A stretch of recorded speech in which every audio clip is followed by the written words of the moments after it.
Assalamualaikum dan selamat sejahtera. Saya Muhammad Zahiri Mustaqim dari kumpulan B CSR 2021. Okey, hari ini saya akan menceritakan tentang 5 cara untuk menyelamatkan orang. Okey, langkah pertama iaitu langkah kaedah capai. Kaedah ni kita boleh guna sekiranya ada mangsa lemas di tepian-tepian sungai, tepian tasik dan tepian laut. Jadi caranya kita perlu mencari kayu-kayu. Kalau tak ada kayu, kita boleh guna baju. Kita pintalkan baju tu dan kita hulur dekat mangsa.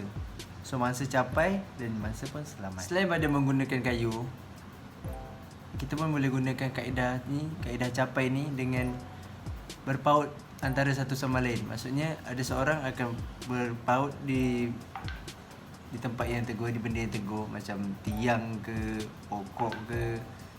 And then yang lain sangkut berpaut kat satu sama lain sampai ke mangsa. Okey, cara kedua pula kita boleh gunakan cara kaedah harungan. Kaedah harungan ni pula kalau berlaku di persekitaran air cetek. Dia maksudnya sekiranya ada budak-budak lemas ke yang kurang ketinggian ke lemas. Jadi kita pun rasa macam air tu cetek, kita boleh pergi. So kita boleh pergi.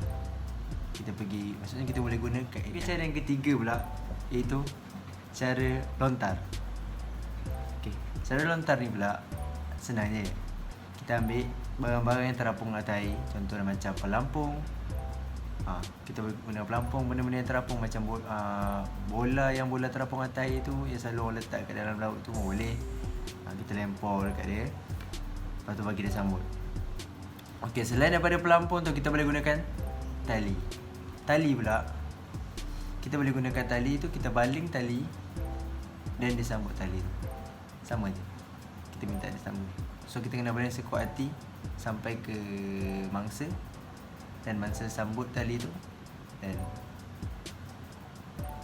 dicapai, selamatlah. Okey, cara keempat pula menggunakan kaedah kayuhan. Kaedah kayuhan ni kita menggunakan kayak, kita gunakan perahu untuk menyelamatkan mangsa. Maksudnya bila kita pergi berdayung dekat mangsa, kita pergi dekat mangsa menaiki kayak ataupun perahu, pergi ke mangsa dan kita hulurkan kita punya berdayung tu dekat mangsa. So maksudnya kita selamatkan dia, kita tarik dia menggunakan dayung tu naik ke atas dan kita selamatkan dia. Okay, last but not least, kita boleh gunakan cara yang kelima iaitu kaedah berenang, atau lebih spesifik lagi, towing. Kaedah ni kita kena cekap berenang tau. Kalau tak cekap, mungkin kita sekali tenggelam dalam tu.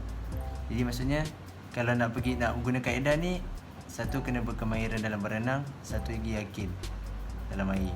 Lepas tu kalau kita tak yakin, kita pas ke orang lain. Caranya ialah kita pergi berenang dekat mangsa dan kita tarik mangsa tu ke tepi, ke kawasan tepian di sungai, tasik dan laut.